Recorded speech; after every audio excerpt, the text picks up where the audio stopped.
प्यारे विद्यार्थियों, स्वागत है एक बार फिर से आपका आपकी अपनी क्लास प्यासी क्लासेस में।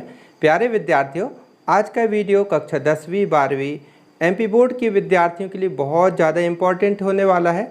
आज के वीडियो में हम आपको जो ब्लूप्रिंट के बारे में उसके बारे में भी बताएंगे। बहुत सारे कमेंट आ रहे थे, साथ ही साथ एक महत्वपूर्ण आपके लिए एक शिक्षा या एक सीख रहेगी जो इस वीडियो में आपको बताना चाहेंगे, जो आपके भविष्य में भी काम में आएगी। तो प्यारे विद्यार्थियों, सबसे पहले चर्चा कर लेते हैं ब्लूप्रिंट के बारे में जो 2023-24 का है। बहुत सारे आपके कमेंट आ रहे थे। कई विद्यार्थी कहते हैं कि सर, हमारे सर कह रहे थे कि इस साल का 2023-24 का ब्लूप्रिंट नहीं आएगा, तो क्या आना है या नहीं आना है, कैसा रहेगा? तो इसके बारे में मैं आपको बता दूं कि आप ब्लूप्रिंट की चिंता क्यों करते हैं। अभी आपके सामने तिमाही, छमाही परीक्षा है, उसके बाद वार्षिक परीक्षा है। प्यारे विद्यार्थियों, तो तिमाही और छमाही परीक्षा में ब्लूप्रिंट का कोई लेना देना नहीं है। ब्लूप्रिंट काय के लिए होता है? वार्षिक परीक्षा के लिए होता है। ब्लूप्रिंट एक्चुअली है क्या कि वार्षिक परीक्षा में किस अध्याय से कितने कितने नंबर के प्रश्न आएंगे, 1 नंबर कितने आएंगे, 2 अंक के कितने आएंगे, 3 अंक के कितने आएंगे, इस टाइप से पूरे सिलेबस का दिया होता है। आई बात समझ में?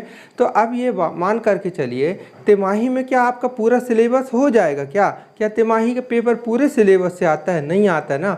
तिमाही परीक्षा जो है वो कब है? ये तिमाही परीक्षा सितंबर के आसपास होगी, सितंबर में है ना। शैक्षणिक कैलेंडर में हमने दिए थे, उसमें आप देख सकते हैं। शैक्षणिक कैलेंडर का वीडियो भी आप तक उपलब्ध करा दिए हैं, उसमें देख लीजिएगा। पूरा साल भर की गतिविधियाँ उसमें तिमाही छमाही परीक्षा का भी सब कुछ दिया है, उसमें देख लीजिएगा। वीडियो है, वीडियो सेक्शन में देख सकते हैं। तो बताइए, सितंबर के महीने में पूरा कोर्स होगा क्या? नहीं हो सकता ना। तो ब्लूप्रिंट का क्या मतलब है? जितना सिलेबस होगा, जितना सिलेबस बोर्ड ने निर्धारित किया है, वैसे मैं बता दूं, फिजिक्स के लिए प्रत्यावर्ती धारा तक का आएगा तिमाही परीक्षा में। इसी प्रकार हर विषय का जितना सिलेबस सितंबर तक की महीने की पढ़ाई का है, उसके अकॉर्डिंग उतने में से पेपर आएगा। और ब्लूप्रिंट तो पूरे में से रहता है, तो ब्लूप्रिंट का कोई लेना देना नहीं है। अभी आपको जितनी पढ़ाई हुई है उसको एक तरफ से पूरा पढ़ना है। बार बार मैं आपको बताता आया हूँ कि अभी आपको इम्पोर्टेंट क्वेश्चन पे बस फोकस नहीं करना है,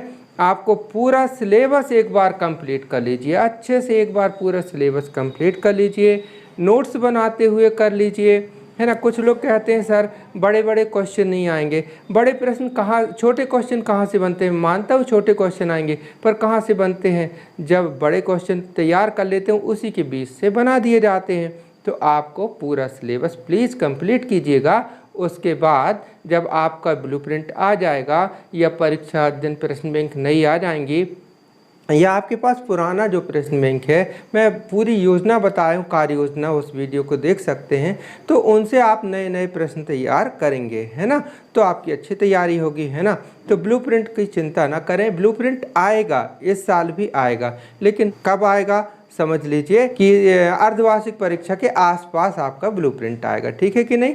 तो ब्लूप्रिंट आएगा, जब आएगा तो वार्षिक के लिए। अभी फ़िलहाल आपको पूरी तैयारी करना है। और एक बात और बता दूं, कई लोग पूछा करते सर, तिमाही छमाही परीक्षा का बोर्ड परीक्षा में क्या लेना देना। तो मैं बता दूं, पिछले साल से ही रूल्स लागू हुआ है। प्यारे विद्यार्थियों, यदि आप लोगों ने अच्छा टारगेट करके रखा हुआ अपने लिए कि हमको बहुत अच्छे नंबर चाहिए, तो आपको तिमाही में भी अच्छे नंबर चाहिए, छमाही में भी चाहिए, वार्षिक में भी चाहिए, तब कहीं जा कर के आपके अच्छे नंबर्स आ सकते हैं। क्यों? क्योंकि तिमाही परीक्षा का 5%, छमाही परीक्षा का 5% हुए कितना? 10%, है ना।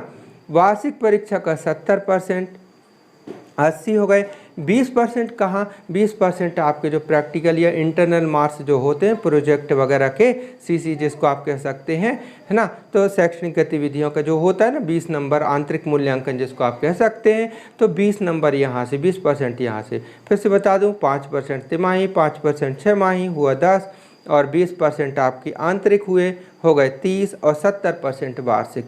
तो अगर आप वार्षिक परीक्षा में चाहते हैं कि हम 90-95% आएँ, तो उसके लिए आपको तिमाही में भी पूरे नंबर प्राप्त करना होगा, छमाही में भी और वार्षिक में भी अच्छे नंबर लाना होगा, तब कहीं जाके आपके अच्छे अंक आएंगे। तो ये बात तो हुई आपकी मतलब जो बहुत सारे कमेंट आ रहे थे उनका उत्तर देने की हमने वैसे कोशिश हमेशा कर लेते वहीं पर, फिर भी यदि क्लियर नहीं होता तो आज वीडियो के माध्यम से बता रहा हूँ। प्यारे विद्यार्थी, वीडियो में कुछ विलम्ब इसलिए हुआ क्योंकि स्वास्थ्य वगैरह की कुछ परेशानियाँ चल रही थी, है ना, तो इस कारण से थोड़ी सा वीडियो में विलम्ब हुआ। वैसे गुरु पूर्णिमा के दिन मैं सोच रहा था वीडियो के लिए, लेकिन उस समय भी थोड़ी स्वास्थ्य अच्छा नहीं था, इसलिए मैं ये बात गुरु पूर्णिमा के दिन कहना चाहता था, जो आज भी कह रहा हूँ आपको। एक शिक्षा, एक सीख है कि प्यारे विद्यार्थियों, दोस्ती करना अच्छी बात है, अच्छी दोस्ती कीजिए आपस में, ठीक है, लेकिन दोस्ती में स्वार्थ नहीं होना चाहिए, अपने आप में सक्षम बनना चाहिए। एक छोटी सी कहानी के माध्यम से मैं अपनी बात स्पष्ट करना चाहता हूँ। आप लोगों ने सुनी भी होगी ये कहानी,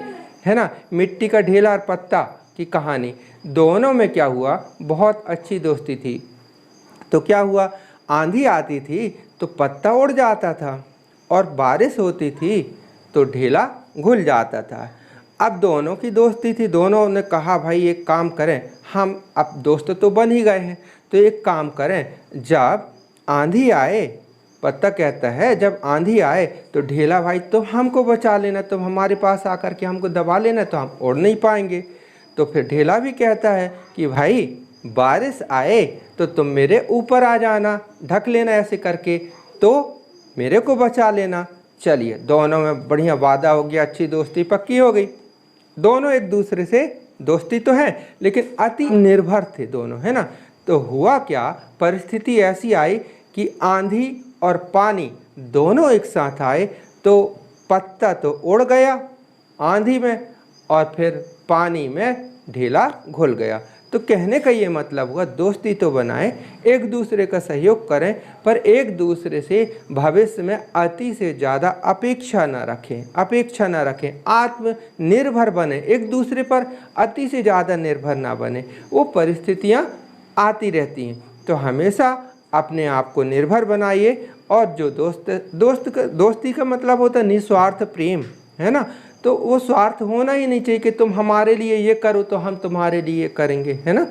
तो ऐसा कुछ भाव रखिए और हमेशा अपने लिए प्लान ए के साथ प्लान बी भी कंप्लीट रखिए। ये एक छोटी सी शिक्षा मैंने देने की कोशिश की। हो सकता है भविष्य के किसी मोड़ पर मेरी ये बातें आपको याद आएँ, तो याद कर लीजिएगा। प्यारे विद्यार्थियों, वीडियो कैसा लगा ज़रूर बताइएगा। मिलते हैं बहुत जल्दी अगले वीडियो में, तब तक के लिए बाय, थैंक यू, जय हिंद।